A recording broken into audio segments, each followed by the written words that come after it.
검정고시 수상 내신 여러분 환영합니다. 고졸 검정고시는 어떤 시험이고 준비는 어떻게 하고 그리고 여러분 검정고시로 대학까지 갈 수 있는 거 아시나요? 여러분 안녕하세요. 검정고시 수상 내신 여러분들 환영합니다. 네 여러분 점점 1회 검정고시가 다가오고 있는데 여러분들 정말 걱정 많으실 것 같아요. 하지만 제가 도와드리러 왔습니다. 여러분들에게 고졸 검정고시는 어떤 시험이고 준비는 어떻게 하고 그리고 여러분 검정고시로 대학까지 갈 수 있는 거 아시나요? 막 지금 난리가 났을 겁니다. 검정고시로 대학을 어떻게 가냐, 검정고시로 대학을 가봤자 좋은 대학은 갈 수 있냐, 난리가 났을 거지만 검정고시로도 충분히 좋은 대학 갈 수 있습니다. 여러분들에게 이런 세부적인 내용까지 전체적으로 공유하는 시간을 가져보도록 하겠습니다. 영상이 많은 정보를 정리해서 공유하는 거다 보니까 영상 길이가 조금은 길 수 있어요. 그래서 유튜브 타임라인을 이용해서 여러분들 필요하신 내용만 쏙쏙 빼가시면 좋을 것 같습니다. 네, 시작하기 앞서서 일단 제 소개를 안 했네요. 저는 이제 20살이 된 김지민이라고 하고요. 여러분들이 보시는 채널 꿈대님에 다닌 지는 벌써 2년이 되었고요. 그리고 검정고시를 이용해서 대학까지 진학하게 되었습니다. 그래서 올해 졸업을 하게 되었는데요. 마지막으로 꿈드림의 제 가치를 뭔가 남기고 싶어서 이렇게 촬영을 하게 되었습니다. 그럼 본론으로 넘어가서 검정고시에 대해서 얘기를 해보는 시간을 가져보도록 하겠습니다. 첫 번째 내용입니다. 검정고시는 무슨 시험이에요? 검정고시에 대한 전반적인 내용에 대해서 여러분들에게 설명을 해보는 시간을 먼저 가져보도록 할 건데요. 첫 번째로 검정고시는요 고등학교 졸업과 동등한 자격을 가지게 하는 시험이라고 보시면 돼요. 그러니까 고등학교 졸업을 한 거랑 똑같은 거야. 내가 이 시험만 통과하잖아? 내가 급식에서 벗어나는 거야. 이제 어른이 되는 과정이라고 보실 수 있겠죠. 근데 어떻게 시험이 구성되어 있냐? 일단 먼저 과목부터 얘기를 해보도록 하겠습니다. 과목은 국어, 수학, 영어, 사회, 과학, 마지막으로 선택 과목인데요. 선택 과목에는 도덕, 체육, 기술과정, 음악, 미술이 있습니다. 선택 과목은 방금 얘기했던 5가지 중에 하나만 고르셔서 시험을 치르시면 되고요. 시험 시간은 국어, 수학, 영어는 40분, 그리고 사회, 과학, 선택 과목은 30분으로 보시면 될 것 같습니다. 난이도로 말씀을 드리자면은 쉬운데 이게 공부를 처음 하시는 분들은 학교 다닐 때 공부 하나도 안 했는데 막 학교 시험처럼 너무 어려운 거 아니야? 이렇게 생각하실 수 있을 것 같은데 전혀 그렇지 않고요. 일단 여러분 마음을 여세요. 두렵다라는 걱정을 하기보다 도전한다라는 생각으로 하나하나 헤쳐나가면은 여러분 충분히 하실 수 있습니다. 그래도 어떤 시험 수준이랑 비슷해요라고 굳이 말씀드리자면은 중학교 때 쉽게 시험을 내는 학교들이 있잖아요. 그 정도라고 보시면 될 것 같아요.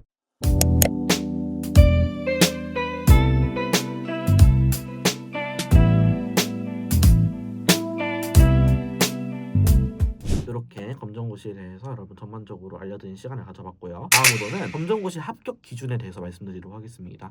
여러분 많이들 아실 것 같아요. 평균 60점 이상 맞으면 됩니다. 또 과목 합격제에 대해서 좀 더 얘기를 해보는 시간을 가져볼 건데요. 여러 번에 걸쳐서 부족한 점수만 시험을 보실 수 있습니다. 무슨 소리냐면은 내가 국어를 70점 맞았고 수학을 40점 맞았어요. 그러면은 평균이 55점이라서 검정고시 자체로 통과가 안 된단 말이에요. 그러면 내가 다음 검정고시에도 국어, 수학, 영어, 사회, 과학, 선택 과목, 한국사까지 내가 다시 봐야 되냐? 그건 아니라는 겁니다. 잘 못 본 과목만 다시 시험을 실시하셔서 평균 60점 이상을 맞아주시면 돼요.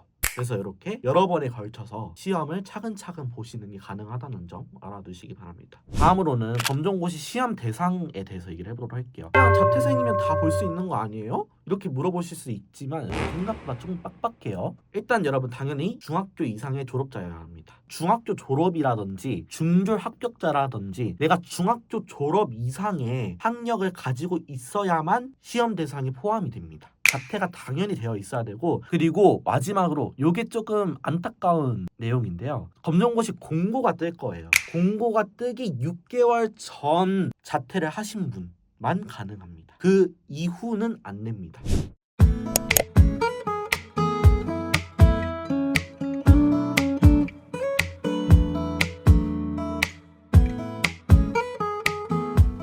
다음으로는 검정고시 신청 방법에 대해서 얘기를 해드리도록 할게요. 일단 먼저 검정고시는 신청하는 방법이 2가지가 있어요. 첫 번째로는 여러분들 집 주변에 있는 꿈드림 학교 밖 지원센터 또는 여러분들 집 주변에 있는 교육청에서 지원을 하실 수가 있습니다. 일단 교육청에서 하든 꿈드림에서 하든 필요한 거 2가지는요. 여권용 증명사진. 여권용이어야 돼요. 3.5 곱하기 4.5 그리고 6개월 안으로 촬영하셔야 됩니다. 그리고 신분증 가져오셔야 돼요. 청소년증 발급하셔서 내셔도 되고요. 그 외에도 운전면허증, 외국인분이시라면 외국인 등록증 이런 것들을 챙기시면 될 것 같습니다. 아, 그리고 여권이 이번에 새롭게 만들어졌잖아요. 만약에 내가 옛날에 가지고 있던 그 초록색 여권을 가지고 있으시다면 오케이. 하지만 내가 파란색 여권을 가지고 있다 그러면 안 된다는 점 여러분들 꼭 기억해 두시기 바랍니다. 참고로 선생님께서 이 얘기를 꼭 해달라고 하셨어요. 마지막으로는 최종 학력 증명서라는 걸 챙기셔야 되는데 이게 조금 까다로워요. 여러분 집중하세요. 이게 좀 케이스마다 나뉘는데 여러분 케이스별로 설명드릴게요. 첫 번째 케이스, 초중학교 졸업 후 미진학시. 내가 초등학교 중학교를 졸업했고 아직 고등학교를 안 들어갔어. 배정도 안 됐어. 그러면은 졸업증명서 챙겨가시면 되고요. 그리고 두 번째 케이스는요,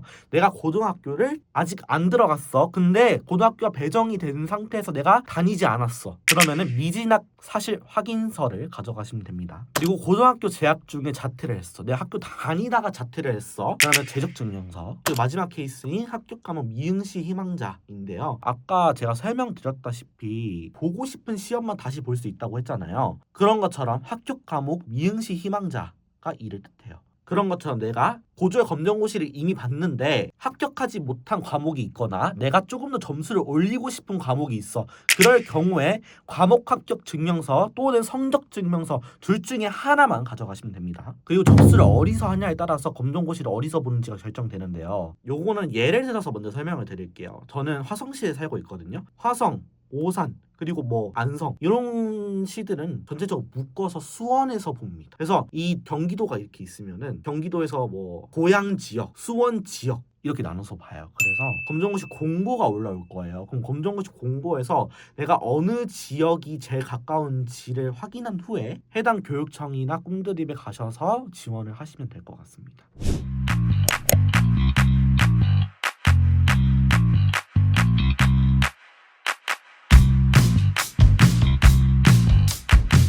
그 다음으로는 검정고시 공부법에 대해서 여러분들에게 설명을 해드리도록 할게요. 근데 이게 여러분들 공부법이라고 해서 여러분들 모든 사람에게 다 맞는 공부법이 아니라 일단 저에게 맞는 공부법을 여러분들에게 말씀드리는 거기 때문에 그냥 참고해서 여러분 들어주시면 될 것 같아요. 아까 얘기했던 꿈드림이라고 학교 밖 지원센터가 있어요. 거기에 가시면은 수업을 6번 이상 참여하시거나 강의를 보고 계획서를 6회 이상 작성할 경우에 교재를 무료로 지원을 해주시고요.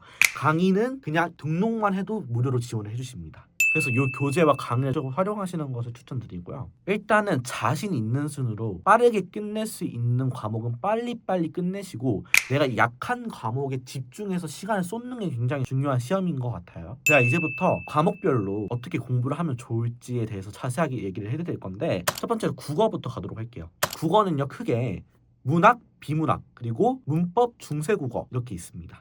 여러분들이 아시는 소설, 시 이런 거예요. 비문학은 딱딱한 거, 요런 거, 이런 거를 여러분들 비문학이라고 하는 거고요. 검스타트에 있는 모든 문학을 다 살펴보세요. 그리고 그게 어떤 특징이 있고 어떤 문제가 나오는지 다 살펴본 후면 검정고시에서 쉽게 해결을 하실 수 있으실 거고요. 기출문제 푸시는 걸 추천드리는데요. 기출문제 풀기 전에 기출문제에 있는 문제 선지가 뭐라는지 모르겠는 경우가 있어요. 그래서 이런 기본적인 용어들만 다루는 강의가 따로 있거든요. 그거를 여러분 보셔서 학습을 하신 후에 기출문제를 푸시는 걸 추천드릴게요. 그리고 비문학은 기출문제 푸시는 거 추천드려요. 검정고시 비문학은 워낙 쉽게 나와서 여러분들 쉽게 푸실 수 있으실 것 같고요. 문법, 요게 공부할 때 제일 힘든 거예요. 이게 외울 게 너무 많거든요. 근데 일단 외우지 마세요. 강의 그냥 보세요. 강의 그냥 쭉 보시고 내가 기출문제 푸실 수 있다 정도만 공부를 해주시면 돼요. 다음으로 중세국어인데요. 중세국어는 제가 여기 밑에 유튜브 설명란에 개념을 정리해 놓은 것이 있거든요. 그것을 여러분들 이용하셔서 푸시면 될 것 같습니다. 그리고 기출문제 푸시는 걸로 공부해 주시면 될 것 같아요. 이렇게 국어에 대해서 알아봤고요. 다음은 수학인데요. 수학은 일단 말하기 앞서서 여러분 진짜 마음을 여세요. 진짜 안 어려워요. 어렵다고 겁내지 마시고 수학도 강의에 의존해서 하시면은 충분히 하실 수 있습니다. 영어는요 기출문제에 있는 영어 단어를 싹 다 외우세요. 어쩔 수 없어요. 그리고 설명란에 있는 첨부 파일 이용하셔서 기본적인 문법만 공부하시길 바랍니다. 마지막으로 한국사, 사회, 과학, 도덕. 요거는 여러분들 잘하시는 분들은 잘하시고 못하시는 분들은 어려울 수 있어요. 그래서 잘하는 거는 일주일 안에 끝낸다라는 각오로 진행을 해주시고, 못하는 거에 시간 쏟는다는 개념으로 진행해 주시면 좋아요. 저 같은 경우는 한국사를 정말 어려워했어요. 그래서 과학, 사회, 도덕을 각각 일주일 안에 싹 다 끝내버렸고 한국사에만 3개월 투자했습니다. 그런 식으로 여러분들 본인에 맞게 공부법을 설정하셔서 진행을 해주시면 좋을 것 같아요.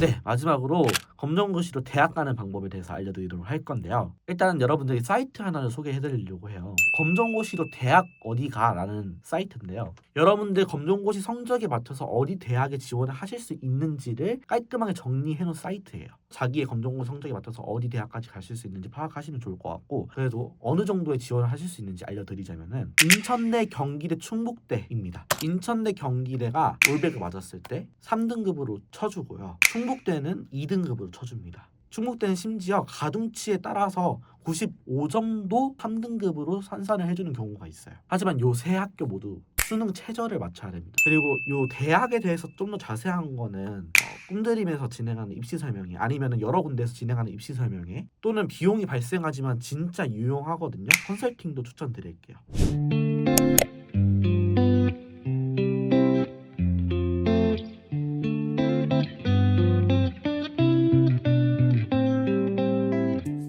네, 여러분들 오늘 이렇게 검정고시에 대한 모든 것에 대해서 여러분들에게 설명을 드려봤는데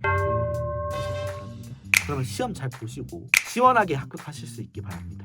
파이팅 하시고 오늘은 여기서 물러나도록 하겠습니다. 안녕.